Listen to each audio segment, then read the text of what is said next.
It took her 30 years to realize she was the only one fighting for a marriage that had already died. He brought flowers, whispered, "You're my world," while hiding secrets that could burn her life to the ground. This isn't just a story of betrayal. It's the story of how one woman tore down the perfect lie to finally build a truth of her own. Before we begin this story, let me know where you are listening from in the comments below. My name is Rachel. I'm 37 years old. And what I'm about to tell you today will forever change the way you see your own family. They say when something's too good to be true, it usually is. Our house looked like the kind of place people slowed down to admire. Symmetrical shrubs, American flag gently waving on the porch, and that white rocking chair Blake had insisted on, even though he never once sat in it. We lived in a quiet cul-de-sac just outside Denver. To the neighbors, we were the couple everyone wanted to be. Blake, the successful financial advisor with the navy suits and firm handshake. Me, Rachel, the reliable head nurse, kind smile, never a hair out of place. 30 years of marriage, 30 years of hosting Christmas, clinking wine glasses, sending out postcards that said, "Wishing you love from the Bensons." But every time I saw those words in glossy print, I felt like I was lying. Blake had a routine. He worshipped it. Breakfast at 7 a.m., always the same. Toast, jam, soft-boiled eggs, and my coffee exactly the way he thought I liked it. 2 sugars, no cream. I'd stopped taking sugar 2 years ago, but he never noticed. Or maybe he just didn't ask. Then came the goodbye kiss, like clockwork. Quick, polite. His lips brushing my temple. "You're my world, sweetie." The line was so rehearsed, I could almost hear the teleprompter in his voice. I played my part, too. I laughed at the right times, nodded at his market stories, asked about his clients like I cared more than I did. Marriage is about compromise, they say. I just didn't know how much I had compromised until I realized I could no longer hear my own voice under his. One morning, while brushing my teeth, I caught sight of myself in the bathroom mirror. Not just a glance. One of those long, uncomfortable stares, where your reflection looks like someone you used to know. My cheeks had softened, my eyes held something heavy, a weariness that couldn't be covered with concealer. I touched the skin below my neck, dry, unfamiliar, and whispered, "Where did you go?" That evening, he made salmon, grilled perfectly, paired it with asparagus, seasoned with lemon and garlic. "My favorite," he said with a wink. Or what used to be. I chewed slowly, watching him scroll through his phone at the dinner table, fingers tapping like Morse code I wasn't meant to understand. The silence between us was no longer peaceful. It was loaded. And I began to wonder if I left the table right then, walked out the door, would he even notice? Later that night, I stood by the window with a glass of wine, the one I poured myself. Blake was in the den, laughing at some financial news podcast. He always laughed at numbers. I watched the neighbors across the street, the Petersons, who just had their second baby. Through their kitchen window, I saw them dance, clumsy, exhausted, still in love. We used to dance, on Sunday mornings, on the porch, in the kitchen, barefoot to old Motown records. Now, if we touched, it was accidental. I remember clearly the day he forgot our 25th anniversary. I had planned it for months. Wore the blue silk dress he used to say made me look like ocean water. Booked a table at the restaurant where we had our first real date. I even wrote him a card. He came home late, muttering something about a meeting that ran over. His tie was askew, his cologne different. And when I held out the reservation printout, he just blinked. "Wait, that was today?" I told myself it was fine. I said the words out loud. "It's fine, Rachel." But that night, after he fell asleep watching CNBC, I sat in the kitchen and cried into the leftover creme brulee I had ordered for myself. It tasted like burnt sugar and disappointment. Angela, my best friend since nursing school, noticed the shift before I could name it. "You've been quieter," she said over the phone one evening. "You always used to have something to say about the world." I shrugged, even though she couldn't see me. "Maybe the world's gotten quieter." "No, Rach, I think you have. Just trust your gut, okay? That's all I'm saying." I didn't answer, because what would I even say? That I felt invisible in my own house, that my marriage had become a beautifully decorated silence, that I didn't remember the last time I was kissed with intention. that I felt like I was living my perfect life on someone else's script. One night, Blake came home from work unusually early. He brought flowers, pink roses, my favorite. At least they used to be. He placed them in the center of the kitchen island, kissed my cheek, and said, "Just thought you deserved something nice." I looked at the flowers and smiled, but something inside me curled back. It wasn't the gesture, it was the timing. The calculated sweetness. The way he didn't meet my eyes. Later, I stood at the sink, rinsing the stems before putting them in a vase. The petals were soft, fragrant, too perfect. Like everything else in our home. Surface-level beauty hiding cracks no one wanted to admit were there. We hosted a dinner party that weekend. I played the cheerful hostess, laughed at Blake's jokes, passed the mashed potatoes, complimented Bethany's new haircut. Afterward, while cleaning the dishes, I heard Blake's voice through the open window. He was on the phone. His tone was low, urgent, soft. Softer than it ever was with me. I didn't catch the words, but I caught the tone. And once you hear something like that, once your gut tightens and your skin prickles, you can't unhear it. That night, in bed, I lay awake listening to the rhythmic sound of his breathing. My side of the mattress felt colder than usual. I stared up at the ceiling and thought, what if love doesn't leave all at once? What if it erodes in teaspoons?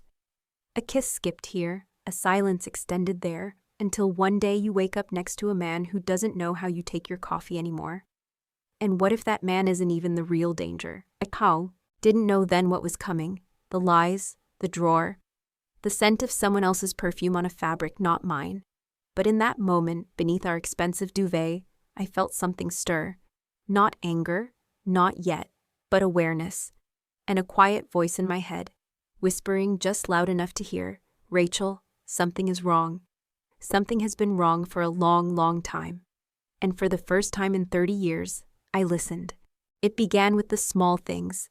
Blake started waking up earlier than me, which, for a man who used to hit snooze twice and beg for 5 more minutes, was a surprise. At first, I chalked it up to age. People change. Circadian rhythms shift.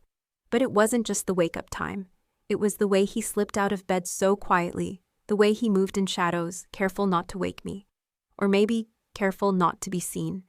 He started keeping his phone closer. It used to live on the kitchen counter while we had dinner, face up, volume on. Now it was always in his hand, or in his pocket, or charging behind the locked door of his home office. When it buzzed, he flinched. When I asked, he smiled with tight lips and muttered, "Work stuff. Market's nuts lately." I wanted to believe him. God knows I tried. 30 years of marriage doesn't just unravel because your husband starts guarding his phone. But the thing is, when you've built your life on trust, you can feel it the moment that trust shifts, even before you have proof. There was a day, a Thursday, I think, when I made a suggestion, something simple. A weekend away, just the two of us. We hadn't done that in over a year. Blake was standing by the sink, pouring himself another glass of water. I said, "What if we went up to Aspen this weekend? Rented that little cabin again, just to breathe." He didn't even look at me. He let out a quick breath through his nose, like a scoff. "I don't have time for some romantic getaway," he snapped. "Can't you see I'm working? Don't you trust me?" The room froze. His voice wasn't angry.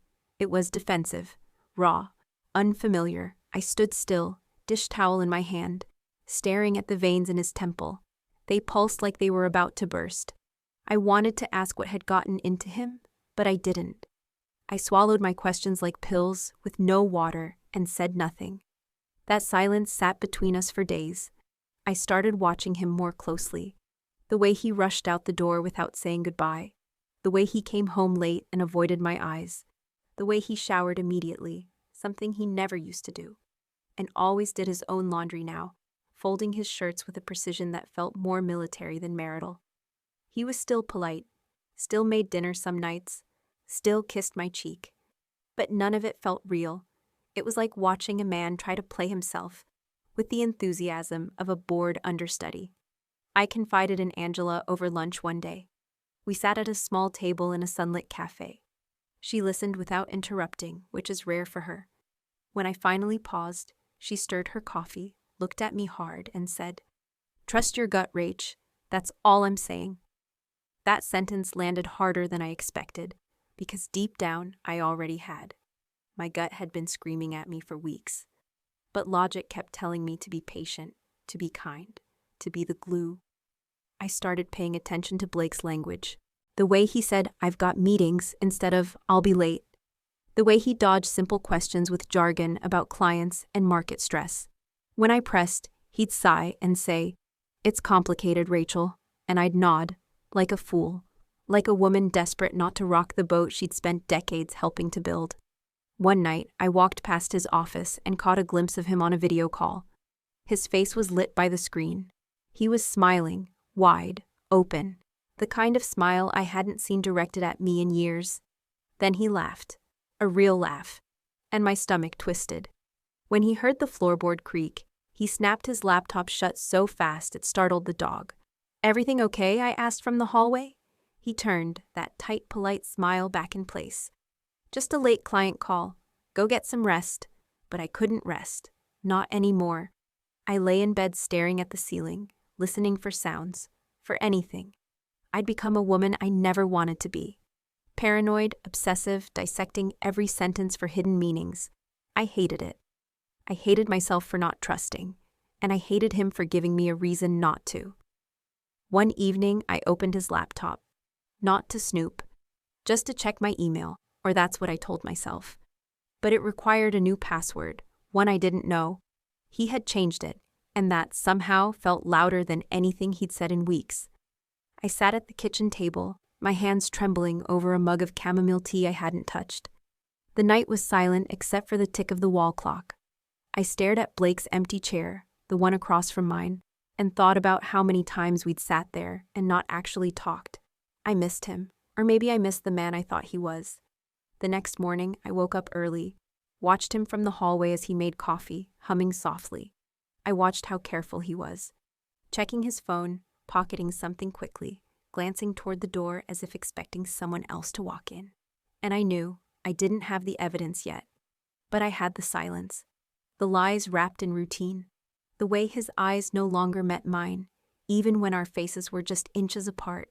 And worst of all, I had the ache in my chest that told me, "Rachel, something's been broken for a long time.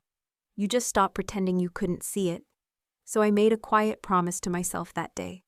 One I didn't say out loud, not even in a whisper. No more pretending. No more hoping he'll explain it first. If the truth won't come to me, I'll go find it. The drawer changed everything. At first, it was nothing, just an oddity.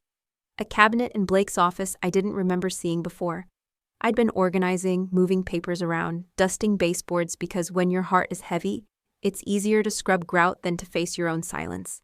The room smelled like him, cedarwood and paper, with that sterile edge that always reminded me of hospitals. Funny, how even a scent can hold a distance. I reached to wipe down the lower panel of his desk and noticed a seam, a narrow slit where a drawer should be. I tugged the handle, nothing. I tugged again, harder, still nothing. It was locked.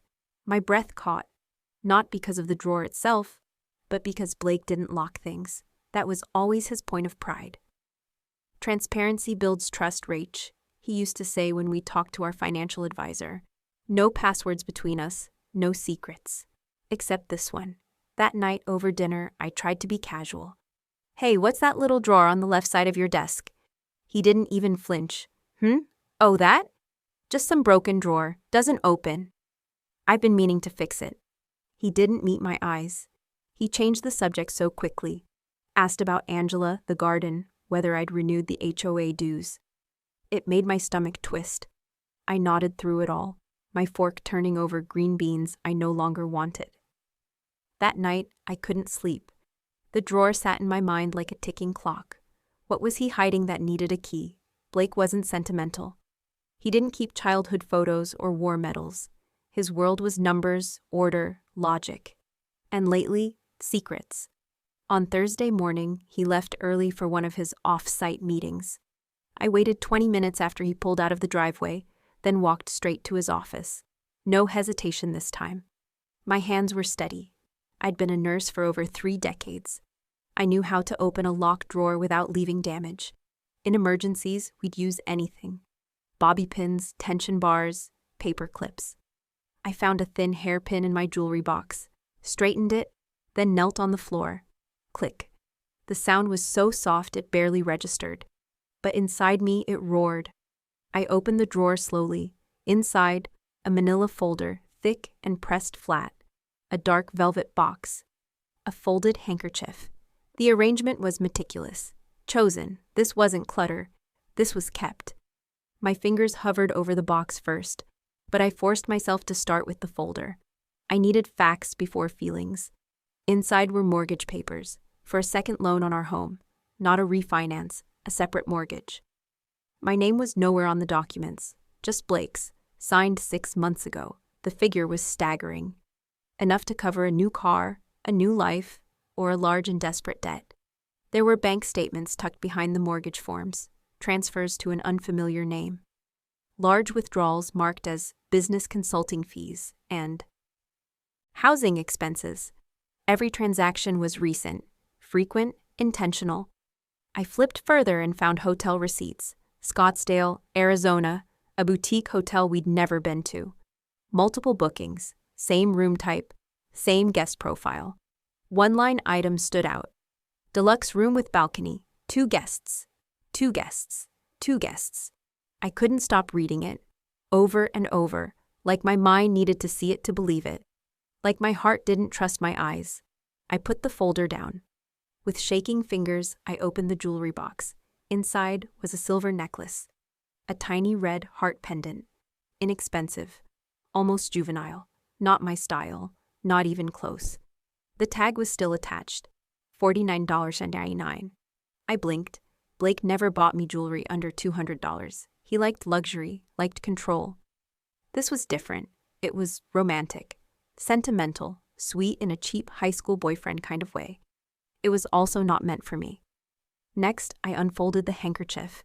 It was embroidered with a single cursive letter, L. Not R for Rachel, L. Who was L? The scent rose instantly. A perfume I didn't recognize. Soft, floral, almost syrupy. Like jasmine and gardenia. Overpowering, familiar, but not to me. That scent was on him once. 2 weeks ago, when he came home late, I had kissed his cheek and caught the faintest whiff of something strange. He said he'd been with clients, that someone hugged him goodbye. I believed him. Because I wanted to. But the truth was here now, in my hands, in my nose, in my chest. I sat back on the office chair, the drawer still open, its secrets spilled out like poison. I couldn't cry. I didn't rage. I just sat there, numb. I looked around the room, his books, his plaques, the clean whiteboard where he tracked his goals. Q3. Diversify. Prepare for retirement. That line made me want to scream. Retirement? With what, Blake? With which life? Which woman? I folded everything back. The handkerchief, the necklace, the papers. I relocked the drawer. I needed to think, not react. I needed space to understand how long I had been living with a man I no longer recognized. The betrayal wasn't just sexual. It wasn't just financial. It was existential. He had taken our safety, our home, our money, our future, and gambled it. For what?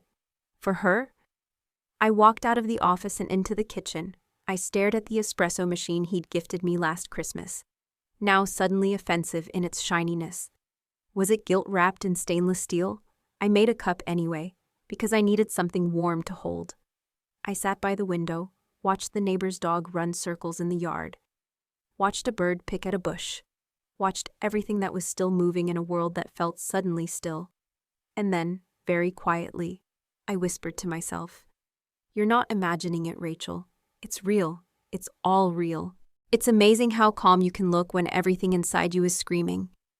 After the drawer, after the scent of another woman on a silk handkerchief that didn't belong to me, after the hotel receipts and the necklace, I thought the worst was behind me. But suspicion is only the beginning. Confirmation is a different kind of pain. Colder, sharper, and irreversible. I didn't say a word to Blake. Not that night. Not the next day. I couldn't afford to. I needed space to think, to plan, to make sure I wasn't walking into some emotional ambush without armor. So I played along. I made breakfast. I smiled. I kissed him on the cheek like I always did. I asked about his meetings, and when he gave me the same vague, tired lines. Market pressure, a big client coming in from Houston. Nothing to worry about. I just nodded, as if I still believed him, but inside, I was already gone. Angela once told me, when a woman goes quiet, really quiet, she's not giving up, she's preparing. She was right. On Friday, I waited for him to leave. Blake always grabbed the same thermos, wore the same charcoal suit, adjusted his cufflinks in the mirror like he was performing for a camera only he could see. When the garage door closed, I exhaled. Then I moved. I went straight to the living room and found the tablet we shared. The one we use for recipes, for watching shows in bed, for FaceTiming his niece in Chicago. I hadn't touched it in weeks, but I remembered he'd once synced it to our shared iCloud account. My hands trembled slightly as I opened the email app. He'd hidden them. Of course he had. Cleverly filed under tax correspondence.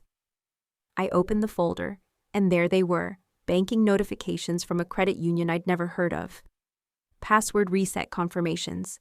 Transfer receipts. 5,000 here, 8,000 there, to names that meant nothing to me. Some went offshore, some to a RL Holdings, some to a person simply named Lonnie. Lonnie. The name hit like a punch to the throat. The L on the handkerchief. The woman behind the floral scent. The second guest at the hotel in Scottsdale. Lonnie wasn't a maybe anymore. She was real and expensive. I kept scrolling. The deeper I dug, the more I found. A fake itinerary for a conference in Miami that matched the weekend he'd told me he was attending a financial workshop. I remembered that weekend. I'd stayed home with a bad cold. He hadn't even checked in on me until the second day. There was no conference. But there were charges, drinks at a rooftop bar, a couple's spa appointment, and one transaction for lingerie from a boutique called Velvet and Vine. I laughed, not because it was funny, but because the absurdity had nowhere else to go. He was living two lives, and he was using our future to fund it. I took screenshots of everything. I emailed copies to myself. I even saved some to a USB drive I kept hidden in my knitting basket, a habit I'd learned during a cybersecurity seminar at the hospital. Rachel the nurse had become Rachel the spy, and somehow I was proud of that. Around 6:30 that evening, Blake came home, like he always did.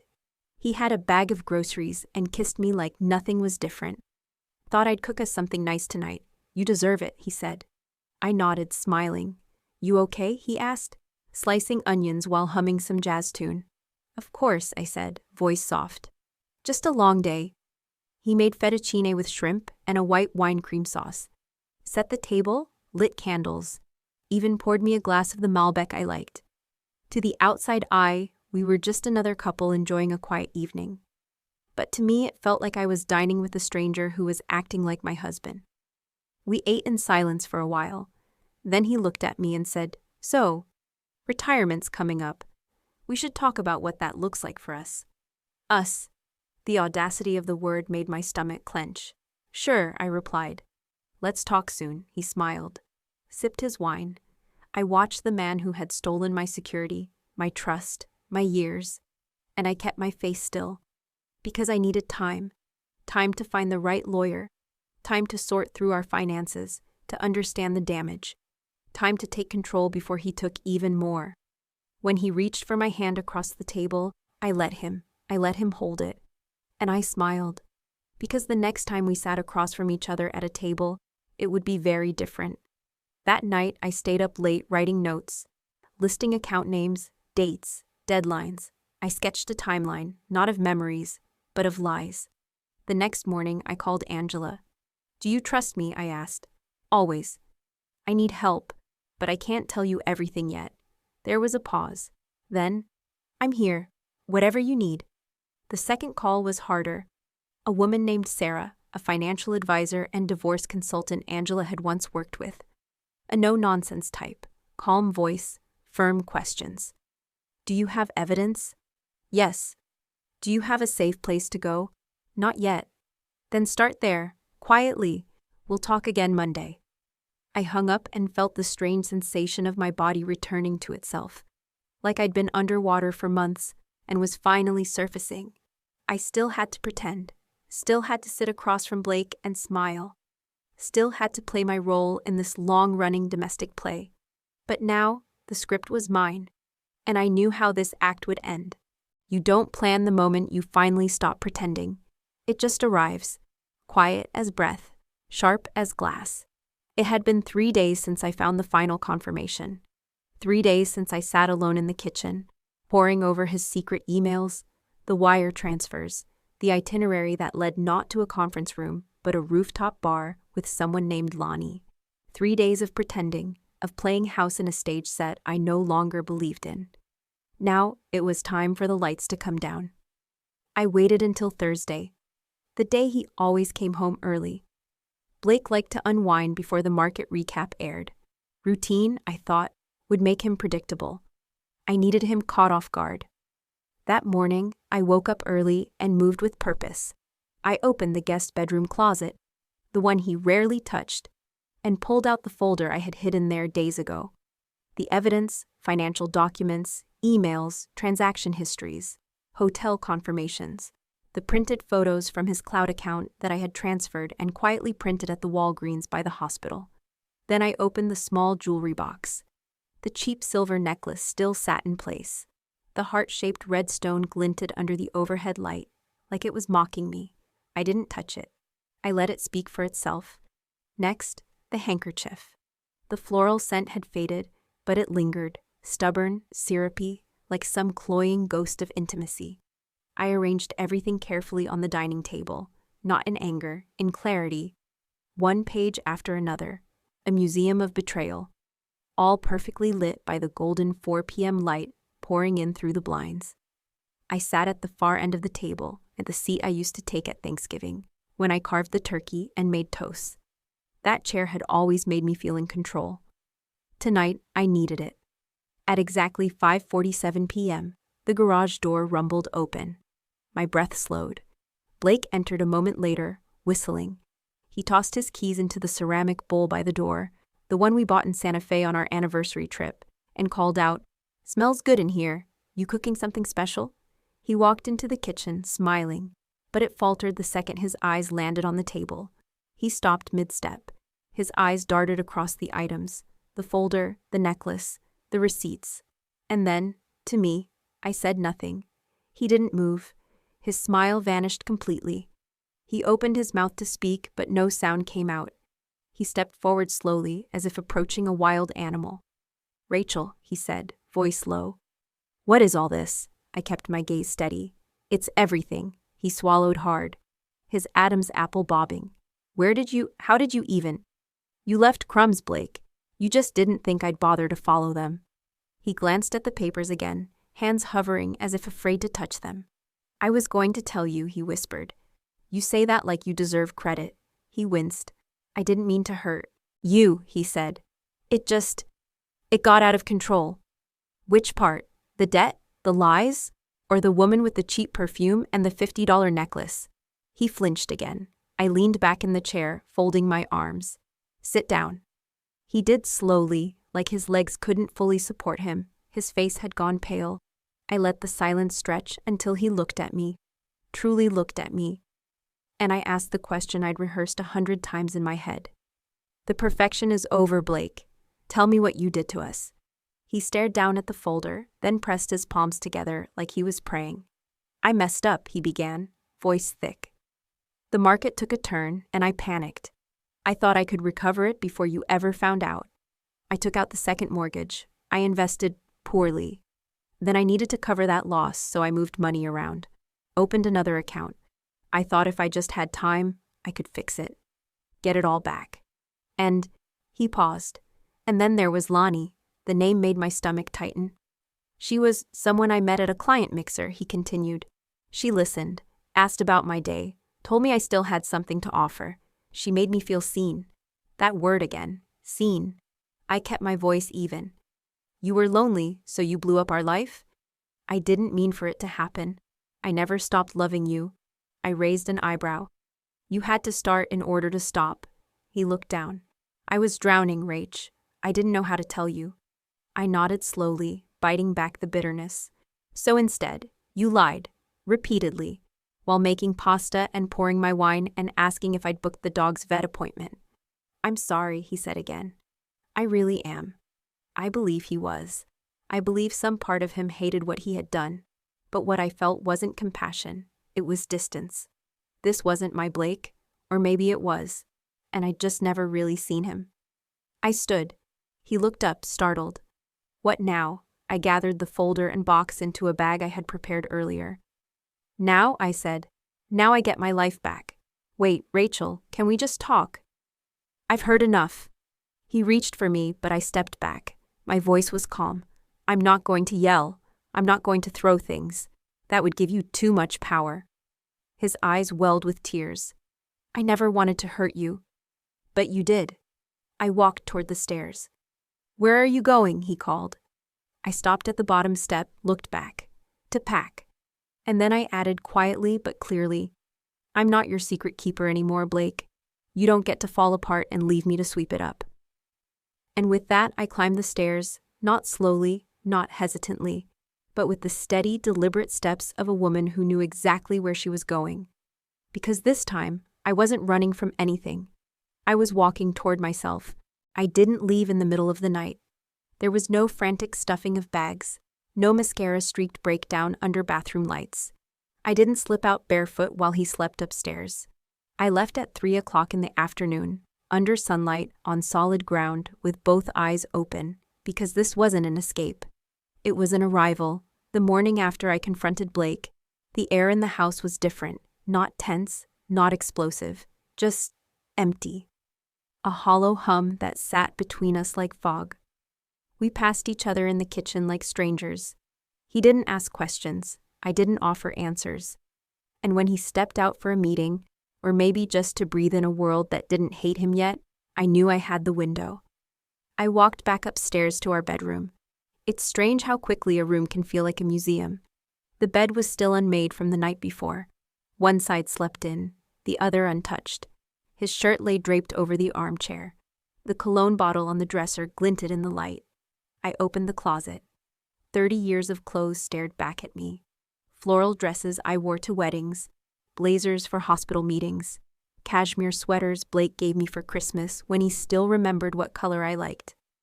I ran my hand across the hangers and felt nothing. No grief, no fear, no rage, just clarity.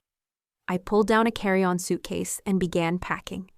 Not out of panic, but with purpose. 1 pair of jeans, 3 blouses, a cardigan Angela gave me when my mother passed away, my passport, my nursing license, a framed photo of my sister and me in our 20s, sunburned and grinning on a beach in Oregon, 1 pair of silver earrings I'd kept since college. Everything else could stay. I didn't want souvenirs from a life that had become a performance. In the kitchen, I pulled together the documents Sarah had asked for, financial records, mortgage statements, evidence of Blake's accounts and transactions. I organized them into a folder and labeled it simply, Truth. It was oddly satisfying. At 1:52 p.m., I called Angela. She picked up immediately. Is it time? I exhaled. Yes. There was no hesitation. Come. Then I called Sarah. She answered in her usual calm tone. I'm ready, I said. You've got everything? Yes, everything that matters. Then it's time, she replied. You're doing the right thing, Rachel. I ended the call and looked around the house one last time. The dining room still had the faint scent of last night's confrontation. Candles, pasta, the acidic undertone of betrayal. The living room was clean, untouched. A magazine lay open on the coffee table. A photo of us from our 25th anniversary still sat in the same silver frame. I didn't take it. I didn't even flip it down. It could stay here, a relic of something that once felt real. I stood in the foyer, suitcase by my feet, folder in my arm. I waited for the tears. They didn't come. Instead, I walked slowly through the house, touching nothing, taking nothing, just committing it all to memory. Not as a place I would miss, but as a chapter I had finished writing. I opened the front door and stepped outside. The sky was impossibly blue. The world didn't know I was leaving a 30-year marriage. The wind didn't pause. The neighbors' sprinklers still ticked across perfect lawns. A kid rode past on a scooter, oblivious. And I felt light. Not because I was free, not yet, but because I had chosen to stop bleeding where no one noticed. I placed my suitcase in the trunk, climbed into the driver's seat, and sat for a moment. Then I gripped the steering wheel, not with fear, but with grounding, with ownership.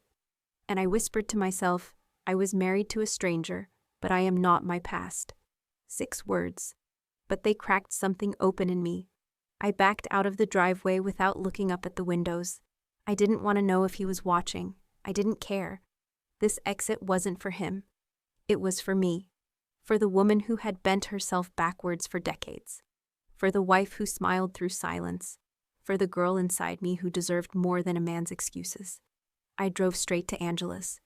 She met me on the porch before I even rang the bell. Her arms folded tight around me. No words, just warmth. The kind that didn't ask for explanations. Inside, her home smelled like lavender and lemon. Familiar. Safe. She handed me a glass of water, then wine. Whichever version of yourself needs comfort, pick one. I chose the wine. We sat in her living room while I told her everything. The drawer, the documents, the lies. Lonnie. She didn't gasp, didn't judge. She just nodded, eyes full of the kind of quiet anger only best friends are allowed to carry for you. At one point I said, I feel like I should be more heartbroken. Angela tilted her head. You've been heartbroken for years. You just didn't let yourself name it. I looked down at my hands, remembering all the ways they had served Blake. Cooking, folding, comforting, working. They'd never held space for themselves. That night, in her guest room, I didn't cry. I pulled out my journal, the one I'd ignored for months, and started writing. Not about Blake, not about betrayal. About what I wanted next. Silence, autonomy, purpose. A life that didn't ask me to shrink. And somewhere in that scribbled list, I wrote, let go of the version of love that demanded your disappearance. The moonlight spilled through the window. I wrapped the cardigan tighter around my shoulders and smiled. Not because I was okay, but because I finally believed I would be. Starting over doesn't begin with fireworks. It starts with a fold-out couch in your best friend's guest room, a toothbrush in a Ziploc bag, and a silence that doesn't suffocate you. It starts with coffee that isn't brewed the way you like, but brewed for you anyway. Angela's home became a kind of soft landing. She didn't hover, she didn't push. She simply existed around me, a presence that said, you don't have to be okay, you just have to be here. And I was, here. Each morning, I woke to the sound of her dog's nails clicking across the hardwood floor. Sunlight filtered through the blinds, catching the dust in midair like it was trying to remind me the world still moved, even without him. On day 3, I made eggs. Progress, Angela said, smiling sleepily at her kitchen island. You cooking again means you're feeling human. I'm not sure if it's human or just hungry, I replied. She poured me coffee. Either way, I'll take it. Later that morning, I met Sarah in person for the first time. Her office was small but efficient. Framed degrees, a whiteboard filled with numbers and timelines, and a calm that settled in the bones. She reminded me of ICU doctors I used to work with. Cool under pressure, direct without cruelty. She looked at me over her glasses. You've done more than most women do in 6 months. I offered a small, tight smile. Being betrayed by a financial planner sharpens your own planning instincts. She nodded, approving. Here's where we are. The second mortgage was in his name only. Good news for you.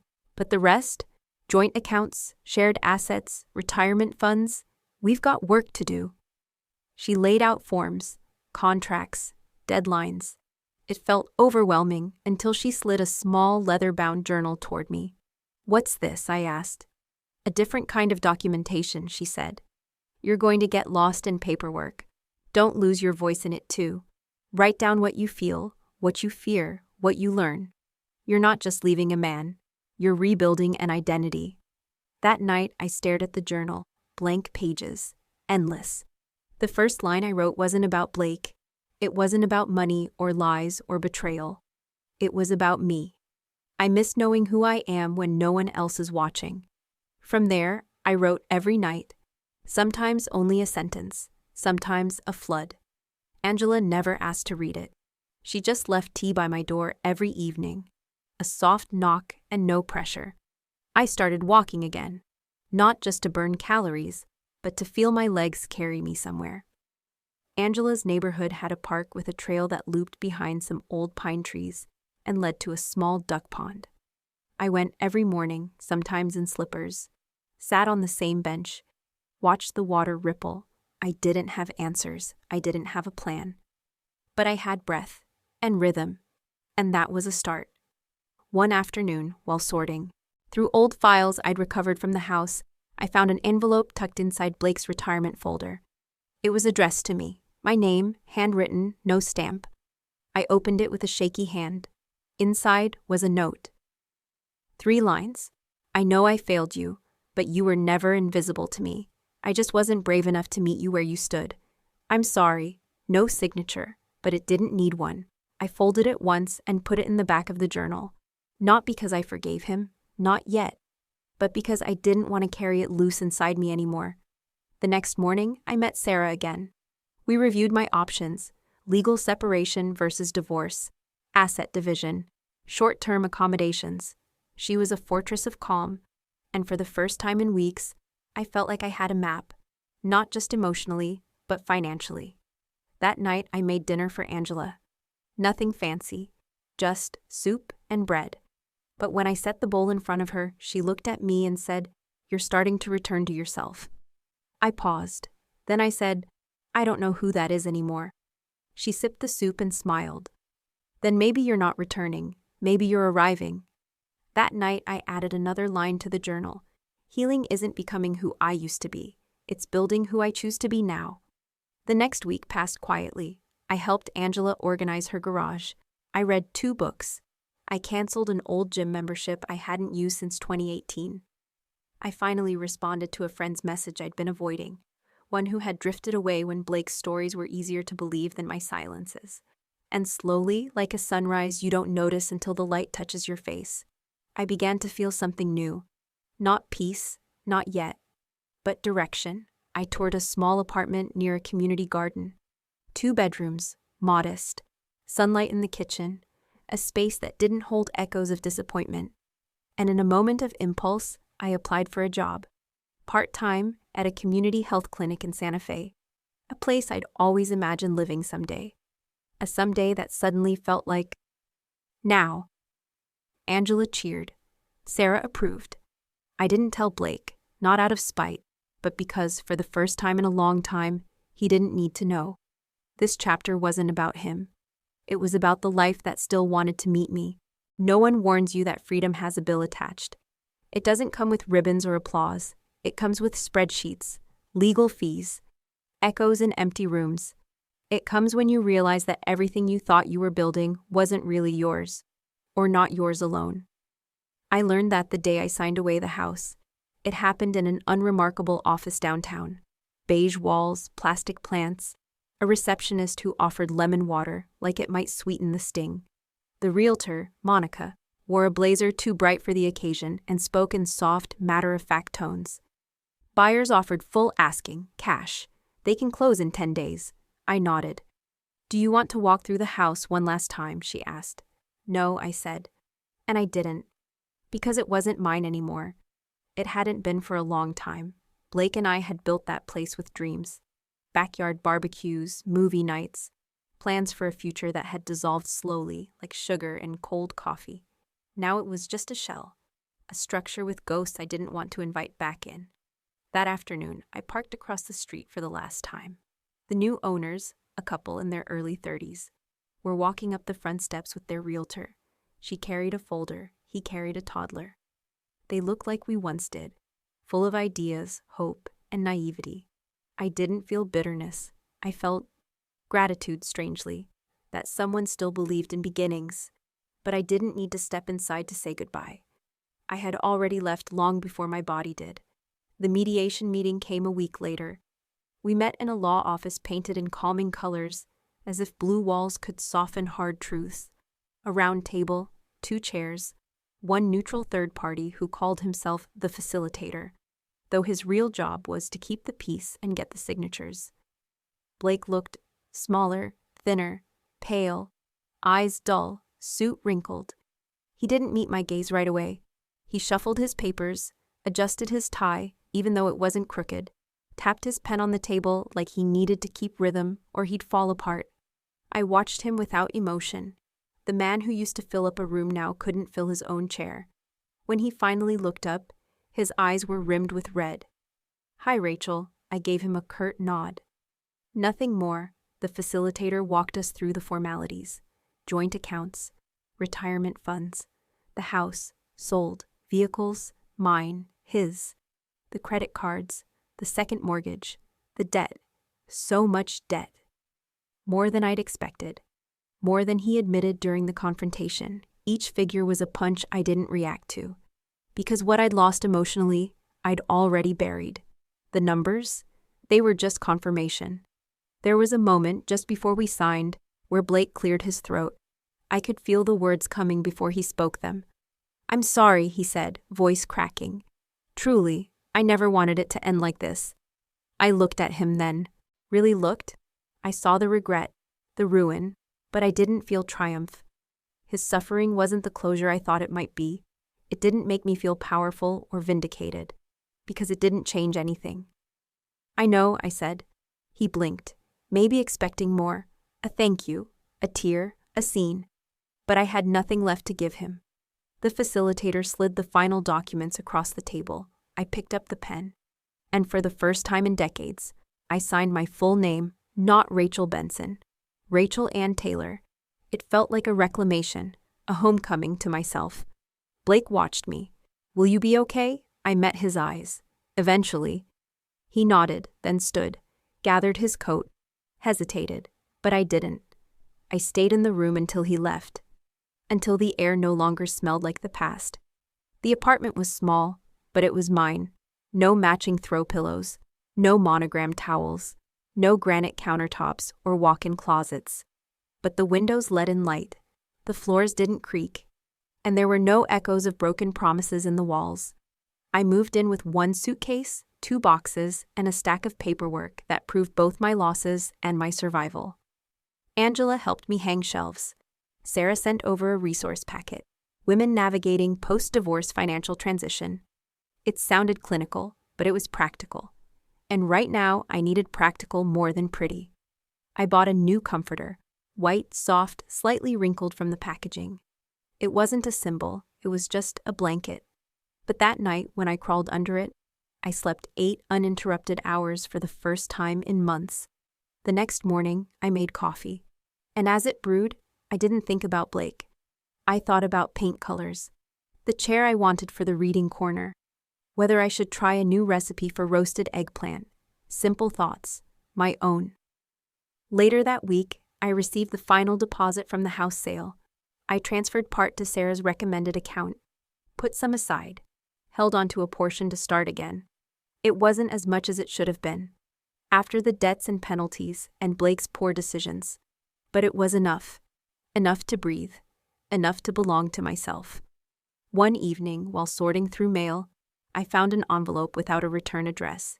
Inside was a note, written in Blake's handwriting. "You were always stronger than me. I hope someday you can forgive me. I wish I had been the man you deserved."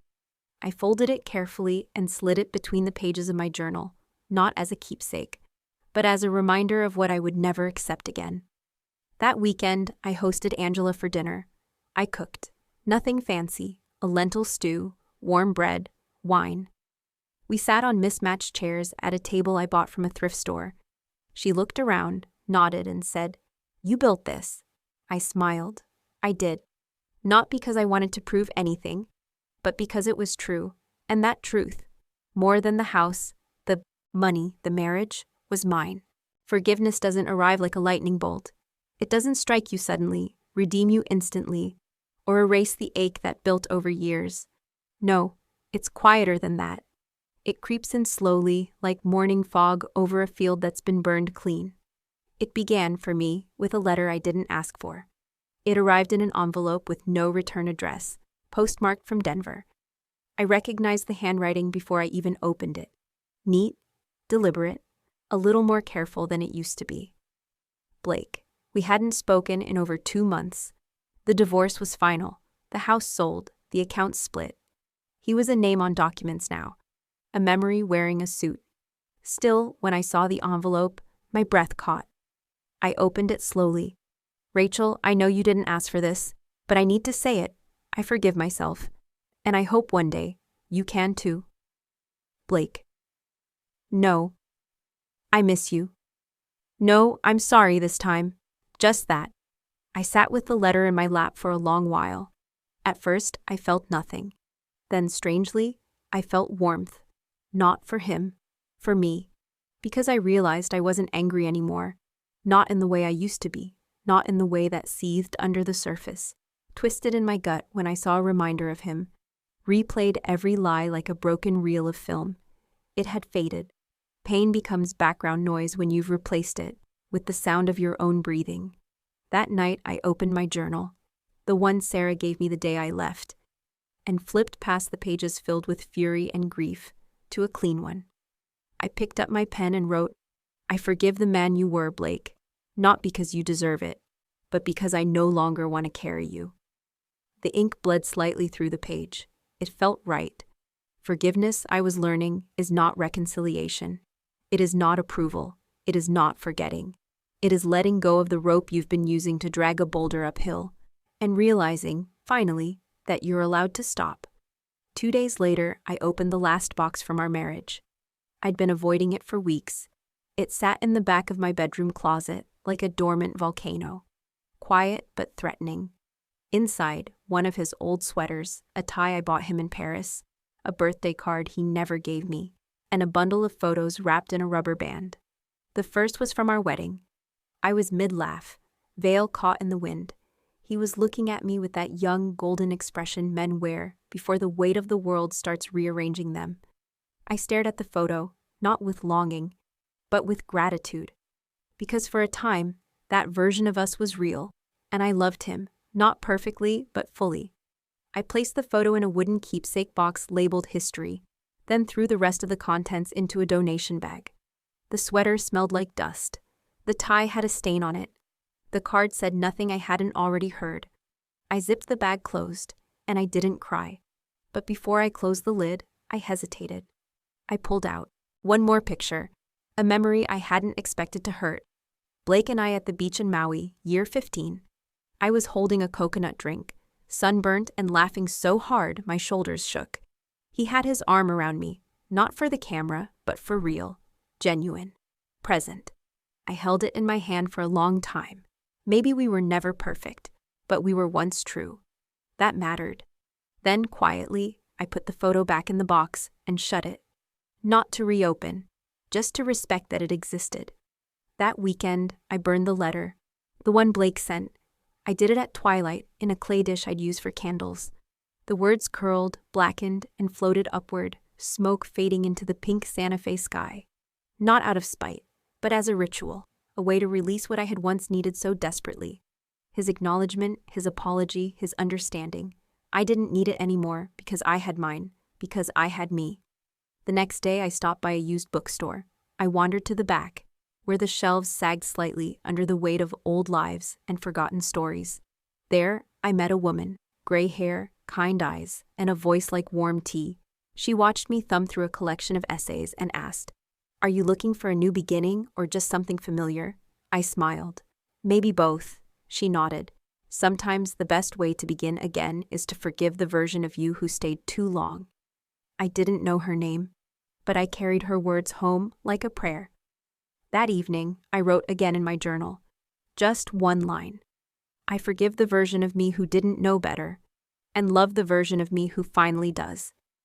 I sat at my window that night, watching the desert sky bleed into lavender. A storm was building in the distance, soft thunder rolling low across the horizon like a drumbeat. The kind that doesn't scare you, the kind that feels like renewal. The real closure came in an unexpected moment. Days later, I was making soup, a simple lentil recipe I used to love, but had stopped cooking because Blake once said it smelled like wet socks. I stirred the pot slowly, tasted a spoonful, and smiled. It was delicious. It was mine. That's what healing looks like sometimes. Cooking for no one, dancing barefoot in the kitchen, and finally liking the sound of your own laughter again. Later that evening, I poured a glass of wine, lit a candle, and wrote a letter, but not to Blake. To myself. Dear Rachel, you survived. You faced the fire and chose not to become ashes. You walked away without turning into stone. You learned to be alone, not as punishment but as freedom. You loved once, and it made you stronger. You forgave, and in doing so, you set yourself free. I am proud of you. Now go live like you never again have to ask for permission. With love, you. I folded the letter and tucked it between the final pages of my journal. It didn't feel like the end. It felt like a room had been cleared. And for the first time in a very long time, I could breathe all the way in. Moving to Santa Fe didn't fix me. Let's start there, because too many stories end with geography pretending to be salvation. A new zip code, a different sunrise, a charming Adobe rental. None of that rewrites the past. But it gave me space. Space to become someone new, or maybe to remember who I was before I spent decades making myself smaller. Santa Fe had always felt like a whisper calling to me. I'd visited once in my 30s, alone on a nursing conference, and walked Canyon Road like it was holy ground. I told myself if I ever got a second life, I'd come back here to start it. Turns out, I didn't need a second life. I just needed to reclaim this one. I found a small one-bedroom apartment above a bakery. Every morning, the scent of cinnamon and butter wrapped around me like a welcome home. I didn't hang much on the walls. Just a photo of me and Angela, one of my parents' old clocks, and a painting I bought from a street artist named Lila who told me, "You've got ocean eyes, ma'am. You've seen storms." I worked 3 days a week at a community health clinic. The pace was slower, the patients rougher around the edges, and the gratitude more palpable. I gave flu shots and checked blood pressure. I made soup for a woman who'd just had surgery. I held the hand of a man who didn't want to die alone. In those quiet, ordinary moments, I started to feel like myself again. Not Rachel the wife, not Rachel the broken, just Rachel.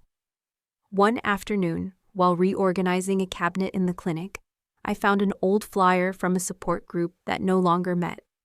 The edges were curled, and the ink had faded, but the title struck something in me. Starting over after the storm, I sat down on the floor and read it 3 times. Something shifted in my chest. Not a spark, exactly. More like an opening. That night, I called Angela.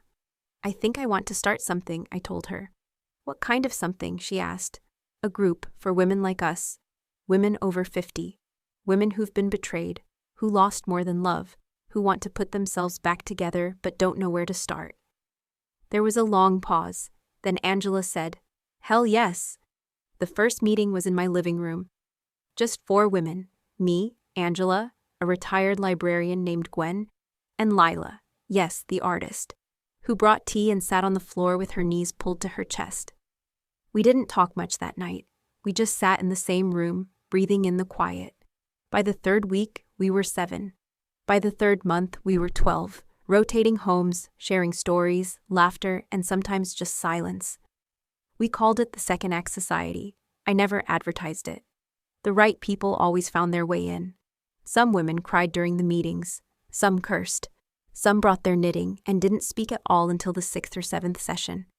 But every time when we stood to say goodbye, I saw a little more light in each of their eyes. We weren't fixing each other. We were reminding one another that we weren't alone. One woman, Janice, had been married for 40 years before discovering her husband had a second family in another state. She came to the group trembling the first night, gripping her purse like it might run away. 6 months later, she hosted us in her kitchen and baked a cherry pie from scratch.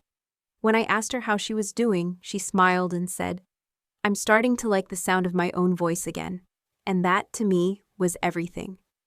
I never wore my wedding ring again. But I did buy a new one. It wasn't a diamond or gold or anything flashy. Just a small silver band I found in a local artisan shop. On the inside, the artist had engraved a word of my choosing. I picked whole. It wasn't a symbol of being single or of being divorced. It was a commitment to myself. To never abandon the woman I fought to become. To never again ask for love from someone who couldn't give it without conditions. To never forget that the most sacred vow I'd ever make would be the one I whispered to myself in the quiet of a brand new life. A local journalist came to one of our sessions once. She was writing a piece on community-based healing groups. I told her she could observe, but not quote anyone without permission. At the end of the night, she approached me with tears in her eyes. "This isn't just healing," she said. "It's legacy." That word stuck with me. Legacy. I'd spent so long wondering what I'd leave behind. Whether I'd be remembered as Blake's wife or the nurse who never quite made it to retirement.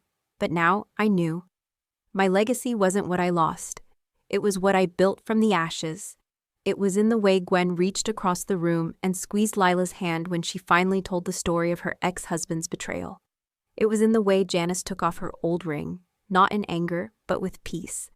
It was in the way I looked in the mirror and saw not the lines around my eyes, but the fire behind them. On the 1-year anniversary of my move, I hosted the group on the rooftop of my apartment building. The sun was setting. We shared food, laughter, a few tears. I stood up at the end holding my glass of wine. "I thought I came here to start over," I said. "But really, I came here to remember that I'm still here, that we're still here." The women clapped. Angela winked at me, and as the sky turned a deep indigo above the desert, I reached for my hand, the one with the new ring. Not a wedding ring, not a symbol of belonging to someone else, but a quiet vow. I live for me and for us. Later that week, I bought a plant. A simple one, a spider plant. The kind that's hard to kill and grows little offshoots like green teardrops ready to take root elsewhere. I placed it on my windowsill, just above the small desk where I often journal. Every morning, I watered it with my coffee in hand. Every week, I watched it sprout new stems. And one day, without realizing it, I clipped a baby shoot, put it in a jar, and gave it to a woman from the group who had just joined. "I don't know what I'm doing anymore," she said quietly that night, her voice barely a whisper. "I feel like everything I was is gone." I looked at her, held out the jar, and said, "Good. That means you get to decide who you'll become." She cried. Not loudly, just enough to let something old fall away. That was the thing no one warned me about healing. It's not grand or dramatic. It's a series of ordinary days, stitched together by grace. It's remembering to buy yourself flowers. It's eating lunch alone without loneliness. It's wearing red lipstick at 60 and not caring who notices. It's forgiving the past without rewriting it. It's planting roots in a place you once only dreamed of. And it's this quiet truth. You don't need to be loved by someone else to be whole. You just need to love who you're becoming. Fiercely, honestly, and without apology. One evening, I opened a fresh notebook. On the cover, I wrote in gold ink, "Second acts begin here." I started jotting down exercises, quotes, and reflections from our group meetings, ideas for future gatherings, lessons I wished I'd had when I first discovered the truth about my marriage. It wasn't a book, not yet. Maybe it never would be, but it was a seed. And I knew from experience, some seeds take time to bloom, but that doesn't make them any less real. At the end of the notebook, I left a page blank. For the next woman, because someone, somewhere, someday, would need to write her own beginning. And when she did, I hoped she'd see those words, centered and waiting. "You survived. Now teach your heart how to live again." She didn't burn his world down. She simply walked away and let it collapse without her. In a story like this, revenge isn't loud. It's quiet. It's waking up one morning and no longer needing closure. It's not proving your worth to anyone because you finally remember it for yourself. Rachel didn't just survive betrayal. She rebuilt from it, stronger, softer, and more herself than she had ever been. And now, maybe this story finds you at a turning point too. Have you ever had to reclaim your life? One painful truth at a time. If this story stirred something in you, tell me, what did you leave behind to become who you are today? I'd love to read your story in the comments, or even just a single line that helped you heal. Because sometimes, healing doesn't start with answers. It starts when someone else whispers, "Me too,"